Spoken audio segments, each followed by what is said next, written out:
Hi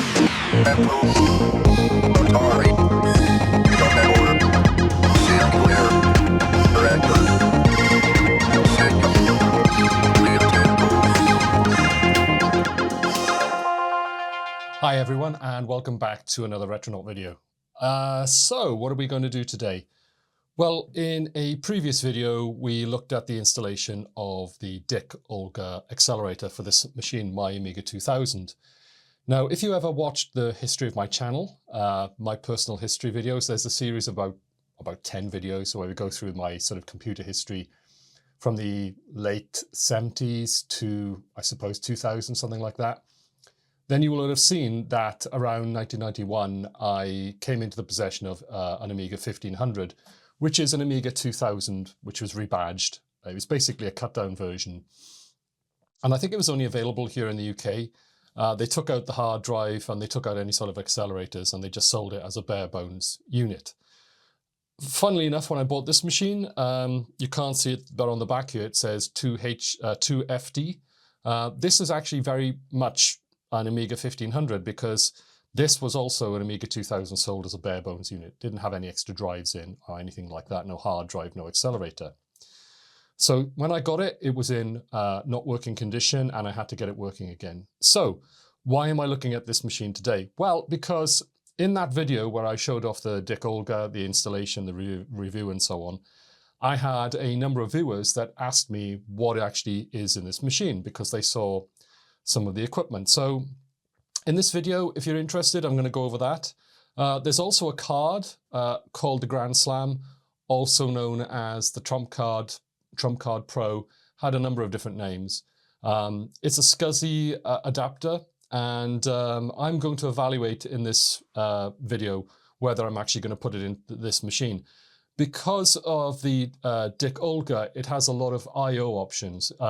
It has 2 ID ports, which wouldn't have been such a normal thing on an Amiga 2000 back in the day.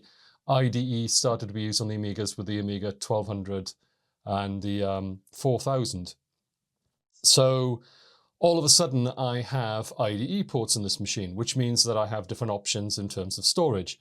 Do I really need a SCSI adapter?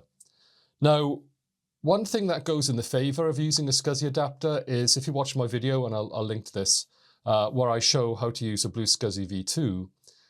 The Blue SCSI V2 has some extra options. You can have virtual CD-ROMs mounted, and you can also have Wi-Fi because it emulates a DaynaPort networking device using the Raspberry Pi, which is actually on the Blue SCSI V2. So it would get me the option of having extra hard drives, which is a little bit superfluous because I could probably do that by using the IDE on the Dicke Olga, so maybe not such a major benefit there. The other thing it would give me is a little bit of extra RAM, actually, because that card has some memory on it. Again, not that useful in this machine right now because it has 128 megabytes, again, because of the Dicke Olga. So yeah, not so useful in that regard. However, you can see here that the large drive bay is taken up with a Gotek. And that means that I don't really have the option of having a physical CD-ROM drive in there. So I could try and use the virtual CD-ROM drive on the Blue SCSI. So that's interesting. And also I have no networking on this machine, and it would be quite nice to have networking. So, you know, maybe it could do that for us as well. So yeah, we're going to take a look at that. And I'm going to give you a run over of this machine and show you what's in it, the sort of state of play right now. And then by the end of this video, we'll work out whether we're going to use the Grand Slam card in this machine or some kind of alternative or nothing. Maybe this is the way this machine is going to rock from now on. So yeah, let's move on and we'll take the case off and we'll have a look inside and I'll give you a tour of this machine. So this is my Amiga 2000 and it's actually in pretty good physical condition. Fascia is actually in very good condition, no damage on it whatsoever. So I was really happy about that when I got it. Inside, there was a lot of electronic damage from battery acid, or alkali, I should say. So yeah, that took quite a bit of fixing. We'll look at that in another video. So cosmetically, one of the biggest problems actually was this badge here, which had what looked like coffee spilt on it.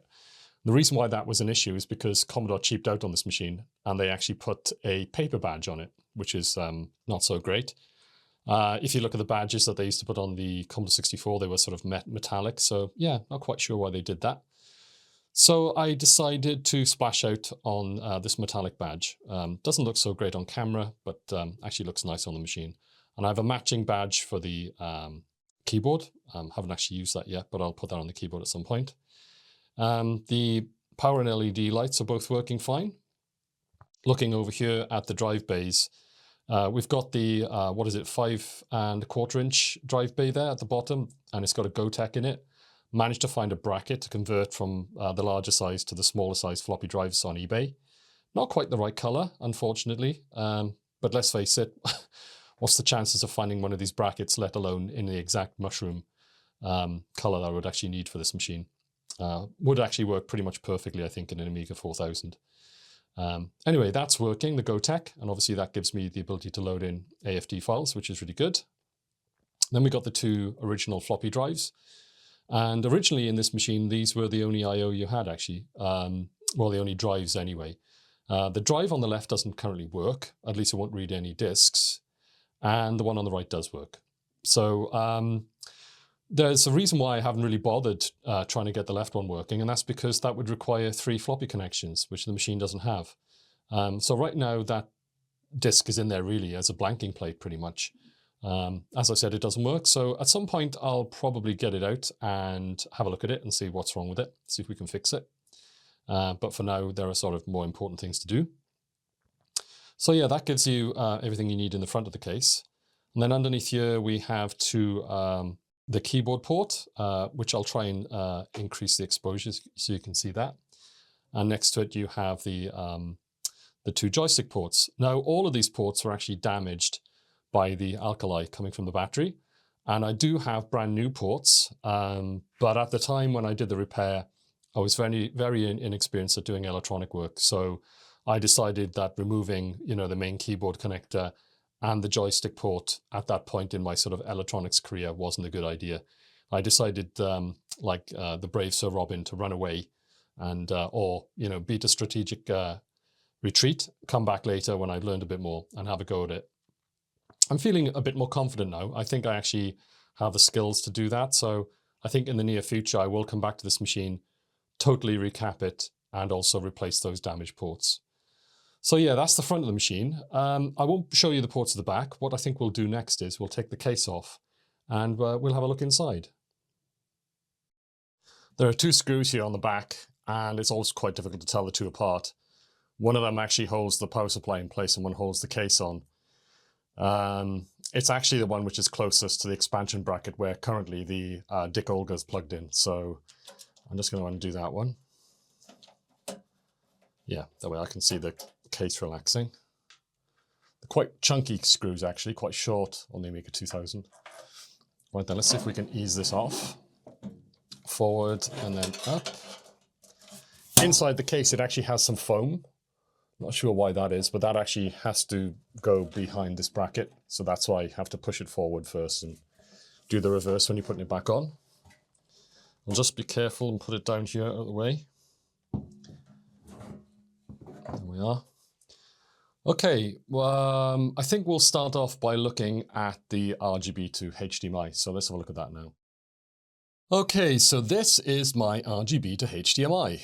And the main lifting of this device is actually done by this Raspberry Pi, which you can see here. The card itself, the A2000 RGB to HDMI, is actually this card here. Comes with a bracket on the back, at least it should do. If you're going to buy one of these, make sure it comes with this bracket because you don't want to really be printing one of these yourself. You can get these pretty much with everything in it, apart from the Raspberry Pi. Over here in the UK right now, they're selling for about £65 plus post and packaging. I did see one vendor selling them from Australia for £44, but unfortunately then it had post and packaging from Australia, which was £20 on top of that. And obviously it's going to take much longer to come from Australia. So yeah, you're going to pay for the £65 locally, right? But on top of that then, you also have to get the Raspberry Pi. During the time when we had the pandemic, the Raspberry Pi was obviously very, very expensive. I mean, it was kind of ridiculous. And at one point it was unattainable actually. But now they've come down in price, so you should be able to get one of these for a reasonable price, and it's an older model. Can't remember which one it is. But if you actually look up the documentation, or I'll actually put it on the screen, it's basically an older model of Raspberry Pi, so you can get those cheaper right now. So what it does is the board plugs into the video slot on the Amiga 2000, which you can see here. And it gets access then directly to the RGB signals, which will then normally go out through the RGB port on the back, which is on the back here, quite close to this area. It intercepts those signals. Then there's some really cool code that gets run on the Raspberry Pi itself, converts that into something that's actually suitable to be displayed as HDMI. And then that gets piped out through the, I think it's a mid-sized HDMI port here. The cable which I have here actually came with this card. So then that goes round, as you can see, it snails round and then plugs into the front here. And then the HDMI signal comes out of the back of the machine. It has 3 buttons for the menus. The last time I used it, I only found one of the buttons was needed. So I need to read the manual again and see what the other buttons are for. This one has, as you can see, sort of color-coded cables, but the buttons on the back, which I'll show you in a moment, are actually black on mine, all black. I've seen other models where the buttons themselves are actually color-coded. So, you know, it depends on who makes this particular board. The ones I've seen on the internet right now seem to be made by somebody else, but it's exactly the same model.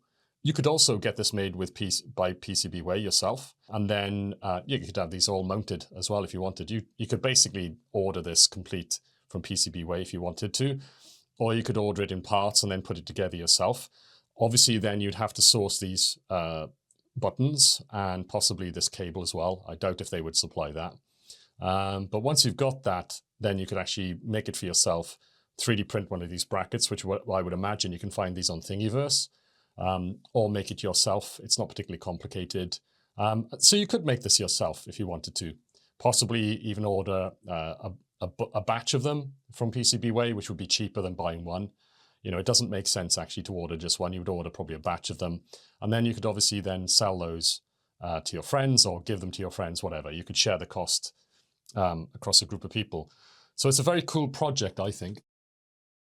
So I've moved to the back and you can see now the buttons I was saying about earlier. Yeah, they're all in black. I found that when I was last using this, which was last week, it was actually this button here that I used to go between the different menus and set everything. Not sure what these are used for. Like I said, I'd probably have to read the manual to know what that is, but I muddled my way through just by using this button. One other thing I would say about this board is that when you turn it on, when you turn the Amiga on, you know, you power up like that, it's going to get juice and then it's going to power up, but it takes a certain amount of time to boot up. It's probably running some kind of Linux, right? And that takes a small amount of time to boot. So you may find that at first you don't have any image. And if you find that and it continues doing that, you just need to reboot the machine and this will then remain booted and you'll get HDMI output immediately and you'll actually see what's going on. A good sign is when you actually see the menu from this appearing on the monitor. So that's a good sign. If you don't see that, then obviously something is fundamentally wrong. It's not working. But once you start seeing the menu appear on boot, you know that it's actually running. And then very soon after, once your Amiga boots, you should actually see your image. In terms of the output, it's pixel perfect, which can be a little bit off-putting because the original Amigas would have used a CRT monitor. And even with a very high quality CRT monitor, you would always have a shadow mask and also have scan lines. So that means you're going to have dark areas on the image. It's not going to be solid pixels. And because of that, it doesn't look quite the same. It does actually have a mode where you can turn on scan lines and you can choose the intensity of those scan lines. For instance, when I turned it on mine, the intensity was too high and it just looked too dark and they were too heavy. So what I did was I went into the menu and I knocked it back so that the scan lines were just about visible, but not really that noticeable. And that gave me something which I felt was a bit closer to what I remember back in the day. So if you're not happy with that, if you're not happy with pixel perfect output, don't get one of these. You're just going to waste your money. If you want to have crystal clear output, and that's something which is, you know, for instance, on this monitor here, which is a Samsung TV, my mother donated this to the channel, or rather I begged her for it. I said, you know, are you using that TV? She said, not really, no. And I said, could I have it? Because it's an older TV. It has inputs which are better for retro computers, so it's actually really suitable. But without this RGB to HDMI, it gives me a slightly blurry display. And with this, it's a perfectly sharp display. And I actually quite like it. It takes a little bit of getting used to, but in terms of usability, it's really fantastic.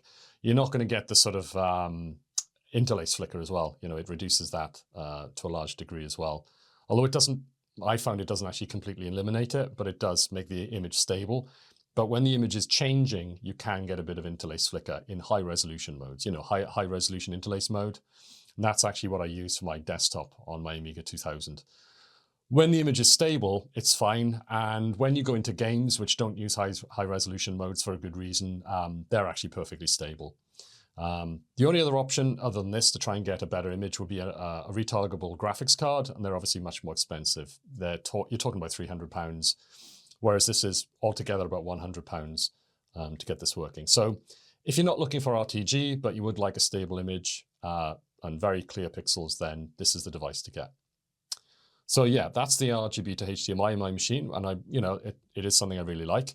The next thing we're going to look at is we're going to jump to the main event in this video, which is the trump card, also known as the Grand Slam. I've actually got a Grand Slam.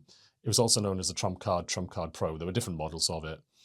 And that's something which I'm wondering about, you know, whether I should put in this machine. But apart from that, this machine is pretty stock apart from the Dicke Olga. And we looked at that in a review. So yeah, have a look at the link above if you haven't watched that review. Go and watch that review because you'll see this machine with the case off and you'll see me putting that in and testing it out. But yeah, I just need to work out what I'm going to do with the trump card. So we'll have a look at that next. So this is the trump card. I'll show you it in plan view first, and then we'll do a run over of the different things which are on the board.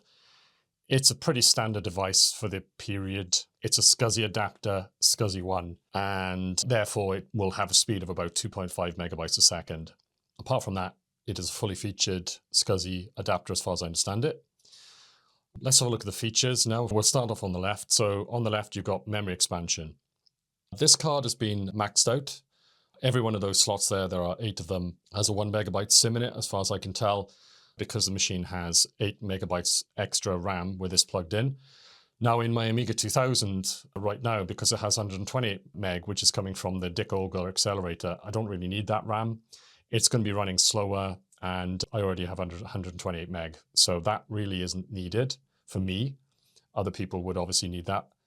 Then as we move along the card, you can see we've got the ROM there, and you can see it says Trump Card Pro. This card was called the Trump Card, and there were different versions of it, and it also was available just as the card that you see on the left-hand side here, the green logic board, which was then put into a case, and it was used as an A500 sidecar SCSI adapter and hard drive case. So that was a product, and I think that was the original Trump card. If you look to the right of the ROM, you can see that we have 2 50-pin SCSI connectors. There's a funny thing about this card, which is this is the Grand Slam, and what that actually gives you is the cable that you can see coming out the top of the board next to the ROM there as well, and that's actually a parallel port. And I'm not sure why they added that as the Grand Slam feature, because it seems odd, because if you're going to have an Amiga 2000 SCSI card, for me what would be much more useful is if on the back of the machine it had a breakout for the SCSI, so you could actually plug in external SCSI devices. And they chose not to do that, and instead to give you an extra parallel port. And as you know, when you see, as we move along, you'll actually see it says on the label that it says parallel only, not SCSI. And that's because people would probably have expected to be an external SCSI port. So yeah, weird thinking there. Don't know quite what they were up to. I mean, I don't have any need for an extra parallel port. The Amiga already has a parallel port. So it's quite odd that they chose to put that on. So this particular card has an auto boot feature. And if you see on the board there, it says yes or no. I've got mine currently set to no. And the reason for that is that if you have an Amiga with, I think it was a 1.2 ROM, or I think it might even be a 1.3, it couldn't auto boot. So if you put this into an Amiga 2000 with a stock ROM when it came out, this card couldn't actually auto boot. You had to do it manually, I guess, which is a bit of a pain. But once you got upgraded to the later ROMs, the 2.0 and so on, then you could actually auto boot, and you could change the jumper to allow it to boot up. So it does talk about that in the manual. Now, it does actually need a SCSI drive, right? So I'll show you a picture of the original drive that came with this machine. And when I received this drive was actually still working. I remember poking around on it and seeing what was on there. And there was just some personal information. There wasn't any software on it, which I found to be sort of unique that needed to be backed up. And then what I found was the next time I went to boot up the machine, the drive had actually died. So yeah, it only actually managed to work for a couple of boots, and then the drive perished. So what I have in there now is a blue SCSI, and I've tested it with this card and it does actually work. So the blue SCSI is actually compatible with a trump card. So I need to pass that on to Eric so he can add it to his compatibility list if he hasn't already got it. You can see there's a power cable that comes out of the trump card, and it now needs adaptation to a floppy connector for the blue SCSI. Originally, I had a large Molex connector, and that would have been the right size of connector for a hard drive back in the day. But now it's too large for the blue SCSI, which uses the floppy drive size of connector. And that's just to keep the connector small on the board. A large size Molex would be oversized and would just make the board larger, basically. So that obviously plugs in via a cable into the 50-pin SCSI on the board. I still have one other 50-pin free. So potentially I could actually try and source a backplate SCSI connector with a 50-pin connector for the inside and then try and get that mounted. That could be a project for the future. I have seen that those are available on eBay sometimes, but it would actually require for me to cut the bracket which actually comes with this machine, which is actually sort of double thickness aluminium. So that'd be a bit of a pain of a project, although it might be possible. We'd have to see. So that's the card. So what we're going to do next is we're going to install the card in my Amiga 2000. And I found it to be a little bit of a tricky process. I need to read through the manual again. I skim read it and I just couldn't find any instructions in there on how to actually install the card, because there are certain files which come on the floppy disk that you need to install, otherwise this card isn't recognized. I went through that process the same way when I first got it a couple of years ago, and I found it to be troublesome back then. Other cards, like the GVP, for instance, on the Amiga 500, you plug it in and it basically works. You just need to change the SCSI driver in HD Toolbox, but apart from that, it just works. And I guess that's because it has all the software that you need in a ROM that automatically gets mounted when you plug it in. So therefore the drive is automatically there. You don't get that with this particular card. It does have a ROM on it, as we showed you. But yeah, I found that it didn't really install just using that ROM. So yeah, there is a bit of a manual installation. So let's have a look at how we do that next. But before we plunge into that, let's have a quick word about our sponsor, PCBWay. PCBWay, where you can make your tech dreams a reality. And now in PCBWay's new Project Share, you can upload your projects and share them with the community. And if you do use any of these projects, a percentage of the money that you pay will actually go to the author. So you can share your projects and you can also benefit the projects that others have shared on PCBWay. So if you do have any projects, why not upload them to PCBWay and get them out to the community? And of course, why don't you browse the Project Share and see if there's something there that's interesting for you? Because whether it's PCB prototyping, PCB assembly, 3D printing, or even CNC machining, PCBWay is the way. Starting with an instant quote for your PCB projects, PCBWay will leap into action, building your PCB, assembling it for you if you wish, and once it's passed their quality tests, it'll be winging its way to you in a flash. PCBWay, PCB prototyping the easy way.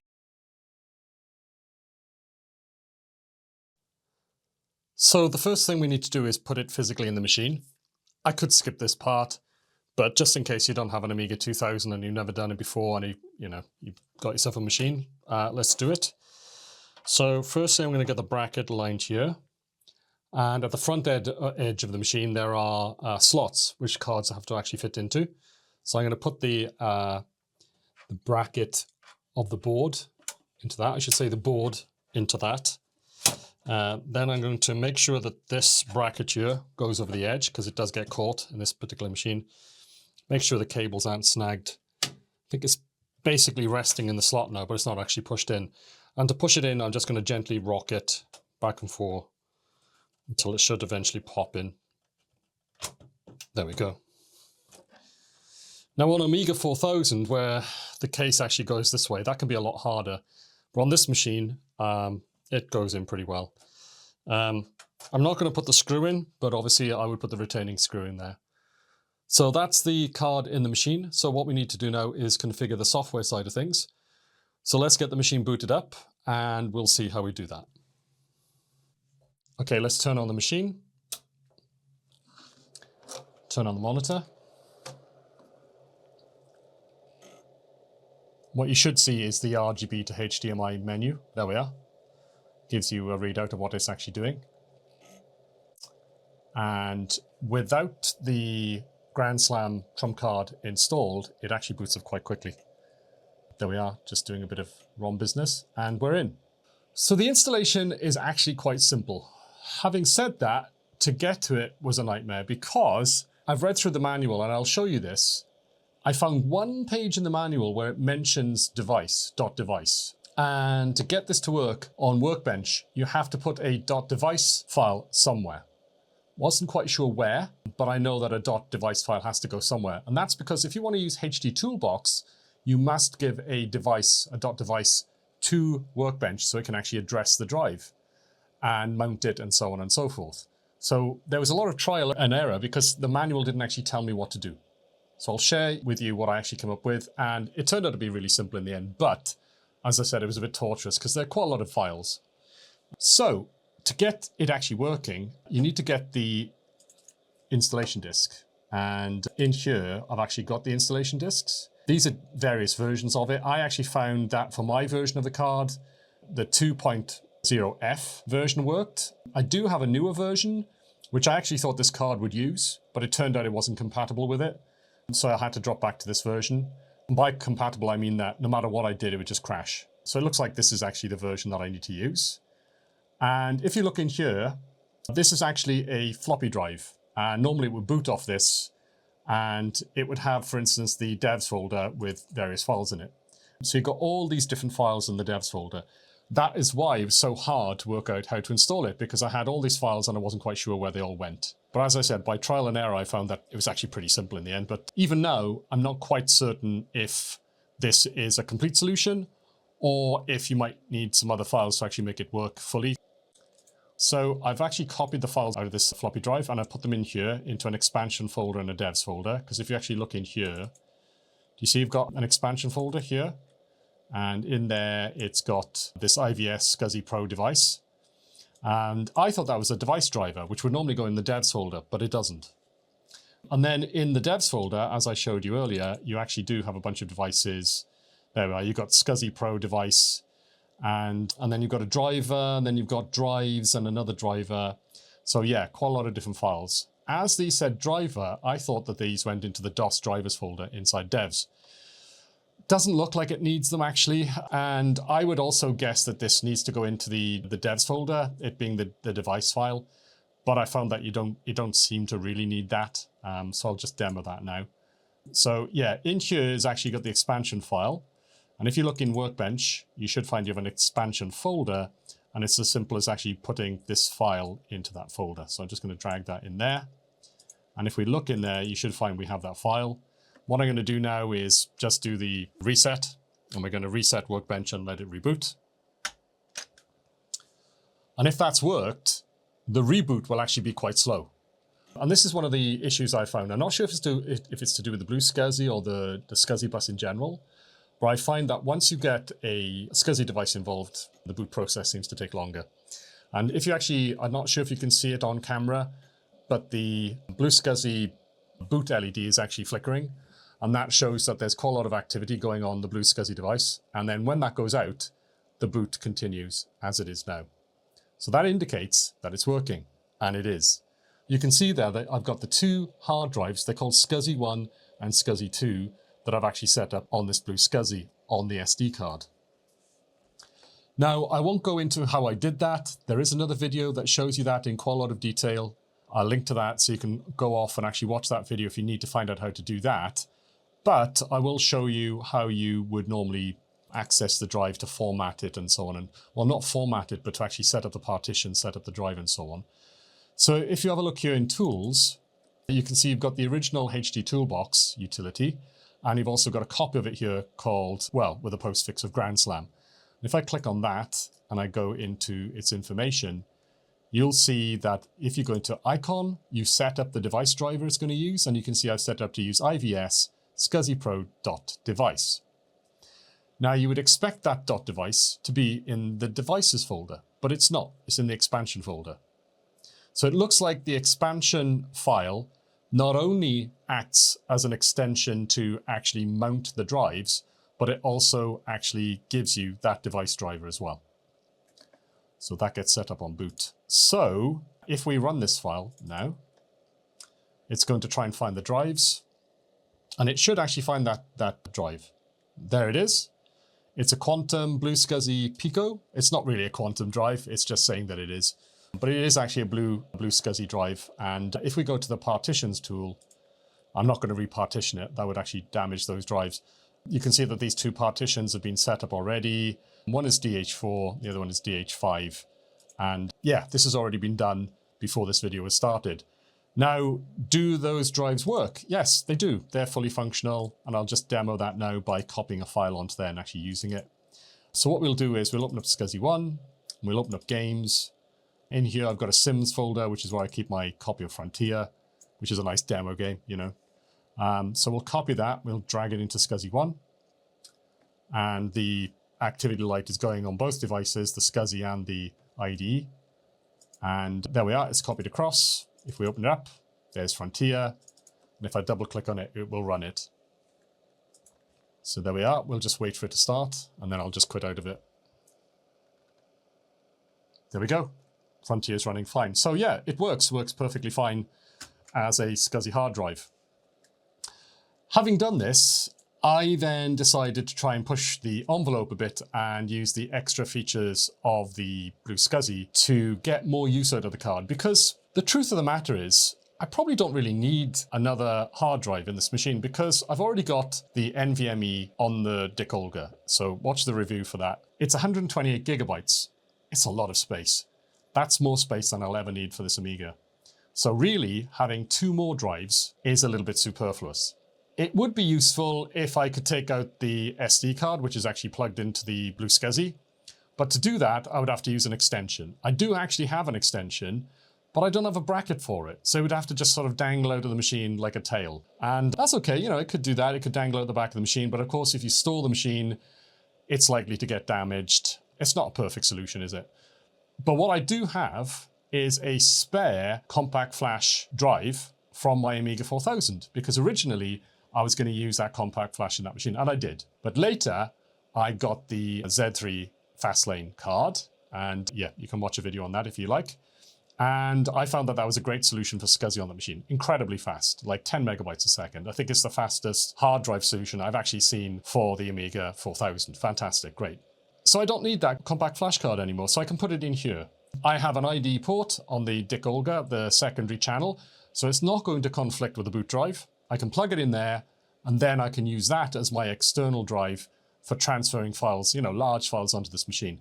The compact flash isn't as good as the NVMe, but it's fast enough for, you know, for file transfer. It's not the main drive, it's just a transfer drive. So really that looks like it would be a better solution. So this card's really going to have to sort of jump through hoops to stay in this machine. So the only other two features that the Blue SCSI has, and they are really cool, is that it can do virtual CD-ROMs, which is great, and it also can do networking. So I'll show you what happens with those features next. So what I need to do is to set up the SD card on the Blue SCSI to have some virtual CD-ROMs, and then we'll try booting up the machine. So give me a second while I prepare that, and we'll give that a go. Okay, so I'm going to boot back up. What I've done is I've gone off and I've taken the SD card out of the Blue SCSI. I've put a folder onto it, CD5, which means it's going to be a SCSI ID 5, and it will then treat that as a CD-ROM. In that folder, I then put 3 different images from CD-ROMs, and I then went into the Blue SCSI configuration and I told it that SCSI device 5 is a CD-ROM, and I then mapped the images to the sort of individual IDs of that CD-ROM. I've done exactly the same thing on my Amiga 4000, again using a Blue SCSI, and it worked perfectly fine. I ended up with virtual CDs. Let's see what happens when we do it here. So right now, the SD card has got everything set up correctly to allow that. And what you've got to do to enable a CD-ROM drive is in your work folder, you will find there is a storage folder. And in here, you've got DOS drivers. And it's actually the CD0 driver that we actually want to make a copy of and move it into our DOS drivers in dev. But when this machine was actually set up for me by 8-Bit Dreams for the Dicke Olga review, he already made, I think he already made another folder called CD-ROM. And in there was already a copy which he set up to use the LIDE drivers, which are IDE drivers. So what I've done is I've edited that file. So let's have a look at that. And if you go to the icon tab, you'll see here, it's been set up to use device IVS SCSI Pro .device, which is the device we added earlier to the expansion folder. It's set up to use unit 1. My intuition is that it should be unit 5, but anyway, we'll go with unit 1 for now, and activate equals 1, which I believe is to mount it. And what we need to do is put that into the devs DOS drivers folder. So let's just get that in there. Just move that in. There we are. And for that to take effect, we have to reboot. So I'm going to do reboot. Now I should point out at this moment that we have the SCSI drives here, which are off the blue SCSI. So let's just do a reboot. And with this setup, it's still actually pretty quick. So I'll just let this go through in real time. Won't take long. There we are, pretty much booted up. And can you see the problem? Yep, SCSI 1 and SCSI 2 have gone, but we do have a CD-ROM icon. Unfortunately, it's not one of the CD-ROM images. It should be a pinball game, but it's not. It's uninitialized, which is not correct. I'm not sure what a CD-ROM drive actually says in an Amiga when it doesn't have a CD in it. It seems strange that it would say uninitialized. It seems a bit strange. I do actually have a SCSI CD-ROM drive which arrived today, and I'm going to try putting that into my Amiga 4000, which will be interesting. First time I've ever done that. But you can see that the blue SCSI virtual CD-ROM feature doesn't seem to be working quite right in this case. Now, I am not perfect. I may have made a mistake. I may have put something in the wrong place. So if you know what I've done wrong here, then please put a comment in the comment section and tell me, where I've made a mistake. Do I need to have a .device file in the actual devs folder as well for this to work? I've tried that. Didn't make any difference. Have I set this up incorrectly? Is activate not needed? Do I need to use a different device number? I've actually tried changing the device number on this to 1, 2, 3, 4, 5. My intuition would be that it would be 5, but that didn't work either. So basically, I end up with a CD-ROM drive that doesn't work, and I lose my hard drives. So there's the problem. Now, what about the networking? Well, it's a little bit of a complicated situation on this machine because I believe it already has a networking system set up on it. But I went ahead and installed Roadshow as well because I only have experience of setting up Roadshow to work with the blue SCSI's DaynaPort networking device. However, what I found was once I actually got it set up correctly, I checked everything, checked every single part of the setup process. Everything seemed to be perfect. But when I ran the networking device, there was an error. Now, Rob Smith, he might have an idea what's going on here. He did have to do some extra work to get GVP devices to work with his DaynaPort driver. It could be that the trump cards, they have something in the way that they do SCSI, which is perfectly feasible because they're a slightly strange card, I think, in the way that they work. And it's just not compatible with the DaynaPort driver. So I'm not going to get a CD-ROM out of it. I'm not going to get networking out of it. I'm only going to get hard drives. So let's just put it back to the way it was. So we'll go back into work and back into devs and into DOS drivers. And we'll put that back in storage for now. I'm open to this working. Maybe in the future, somebody will actually come in with some information. Actually, I'm looking for the storage folder, aren't I? There we are, storage. There we go, CD-ROM. Pop that back in there. I'll reboot this while we're talking. So yeah, I'm open to this working. I'd love to have those devices for free. I'm not really sure I want to replace the GoTech on the front of the machine. I was really happy I got that bracket. I think it's fine. And at the end of the day, pretty soon I'm going to hopefully have an Amiga 4000 with a real SCSI CD-ROM drive in it, which is probably one of the best CD-ROM drives you could get. They have better throughput, basically data throughput. So I think that's going to be really the machine that I'm probably going to focus on, having a CD-ROM drive. So I'm not really that worried about that. Also, in the future, I do plan to get a Picasso card for that machine and a ZZ9000 card, which has networking built in. So that will tick the box of CD-ROMs. That will tick the box of a machine with networking. I do also have networking on my Amiga 500. So for now, I will wait for a future solution to turn up in terms of networking on this machine. I'm not desperate for it. And we'll conclude and we'll have a quick discussion about what we're going to do next. So there we go. It looks like we're going to take out the trump card because I honestly don't think it's really going to give us anything that's useful in this machine as it stands. The SCSI drive is useful, obviously, but not in this machine. We already have a drive on the back of the Dicke Olga here. We've got an NVMe here. But we do have the IDE port on this side for the second channel. And as I said earlier, we can actually attach another drive to that. And that should give us our external access. You know, something that we can hot swap. Well, not hot swap, but unplug easily, plug into a Windows machine with WinUAE, transfer files onto it, and then transfer files onto here. Maybe not as easy to use as a network. It would be great to get networking working on this. And it was quite disappointing to see that I couldn't actually get that working on here. As I said, that's probably something I need to try by maybe using this port here to boot up a sort of very basic OS and then try going from a bare bones OS and actually get that working. Because it'd be quite cool to have Wi-Fi networking, obviously, on this machine. And as I said, I don't really want to get rid of these drives for now. I'd rather keep it the way it is. And I'll explain myself about that. Why is it that I'm not that interested in CD-ROMs? Well, because back in the day, the CD-TV came out. There are a few games for it, but it wasn't that interesting, I don't think.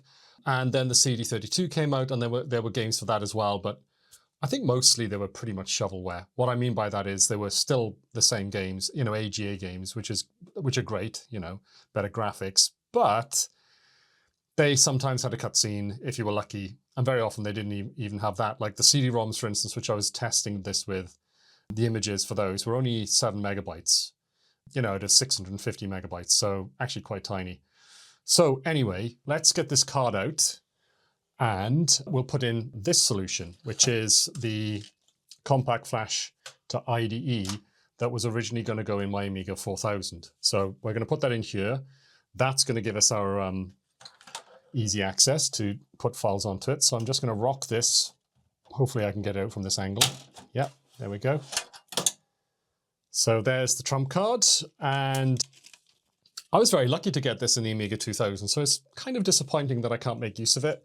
It has actually been in here since I bought the machine, and it was only really with the Dicke Olga that it became potentially obsolete. I don't think it's actually obsolete, but you know, until we can get networking working on it and the CD-ROM as well, it's not that useful right now. It's just taking up space.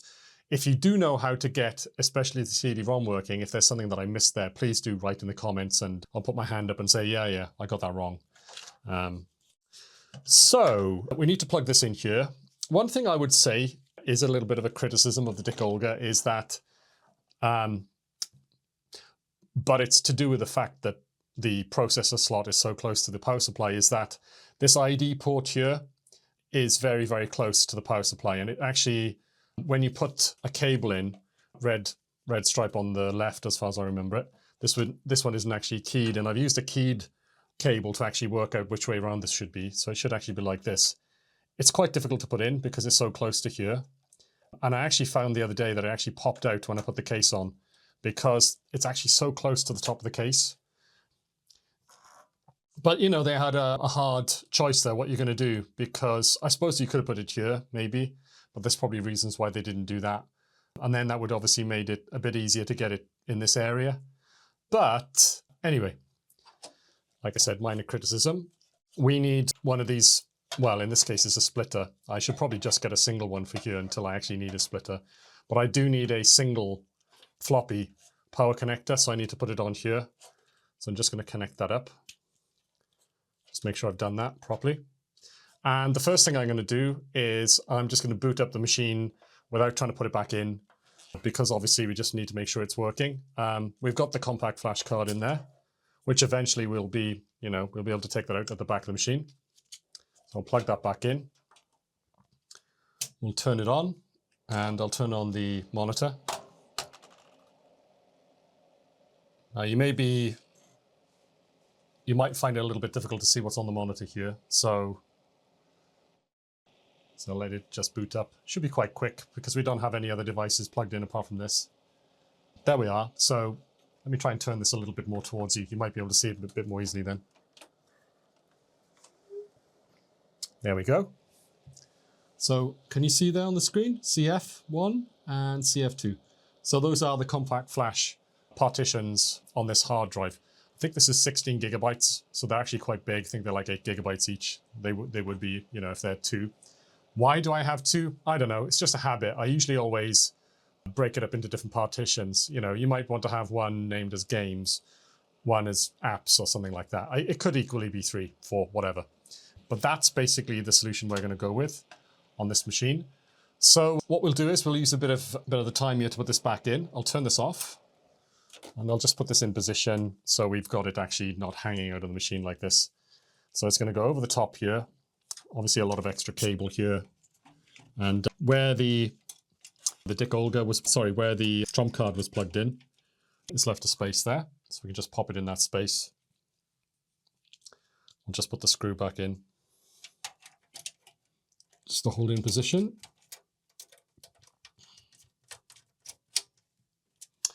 There we go. All I've got to do now is be careful when I actually put the case back on. So let's try and do that. Not sure if I have to unplug everything. No, I think I'm okay to plug this in with the mouse and the keyboard plugged in. There looks like there's a gap on the case. So let's give that a try. This is probably going to be a little bit awkward. It always is.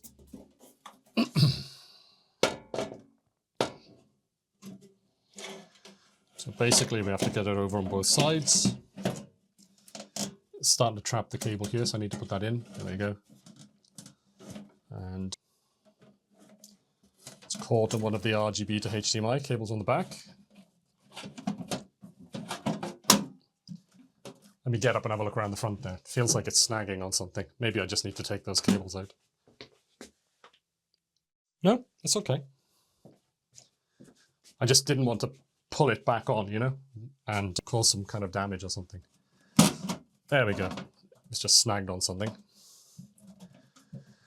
So yeah, all I need to do now is put the screws back in.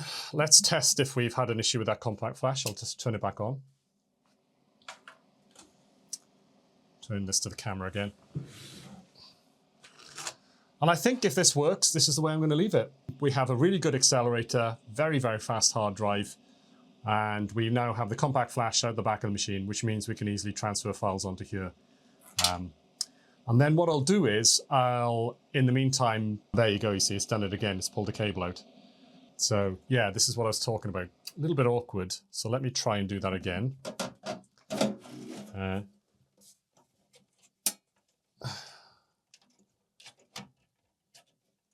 Okay, that seems to be all right.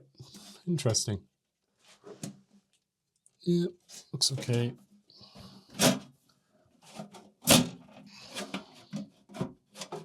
Does get a bit snagged on the front, doesn't it?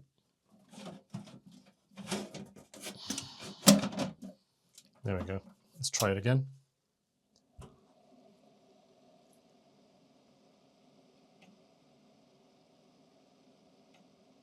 Oh, there we go. Now they're working again. So yeah, you've got to be very careful when you put the case on that you don't actually dislodge the ID cable going into the Dicke Olga, because it is very close to the top of the case. So yeah, you've got to be quite gentle about that. So yeah, anyway, there we go. We're back where we started. We've got the compact flash working again. So yeah, this is the state of play right now. I think the trump card is something that I'm going to have to work on. And then hopefully when I've got some kind of progress with that, I'll come back. If it turns out that it is fundamentally never going to work with a CD-ROM and so forth, I may sell it, because otherwise it's basically hoarding, right? I've got a machine that works. I don't need it in my Amiga 4000. There's no point in me keeping a card like this when somebody else out there could actually get that into their Amiga 2000 and get a decent solution. It's got 8 megabytes of RAM on it. It's got a SCSI controller which runs at about 2.5 megabytes a second. If you do manage to find yourself an Amiga 2000 and it doesn't have any hard drive whatsoever, that would be a great card to put in it as at least a start anyway. But hopefully I can get it working with the networking, because that'd be really cool. So anyway, that's it for this video, and I hope you liked it. And if you did, please click on the like button, give the like button a donk, because That really helps this video to get promoted to other people on YouTube. If you don't like the video, it's just going to languish. It's just really difficult to actually get videos to be seen. So your liking of this video is very much appreciated if you actually did enjoy it. So please do that. Take the time to do that. Also, if you do like this video, please subscribe to the channel and make sure to click the bell as well, because I find that a lot of people are subscribing, but they're not necessarily activating the bell. If you don't do that, you won't be notified when we release new videos. So yeah, there's not that much point really subscribing unless you actually click on the bell icon, because we want to see you come back and enjoy more videos that we put out in the future. Anyway, I hope you enjoyed yourself, and I hope to see you in the next video. And until then, take care.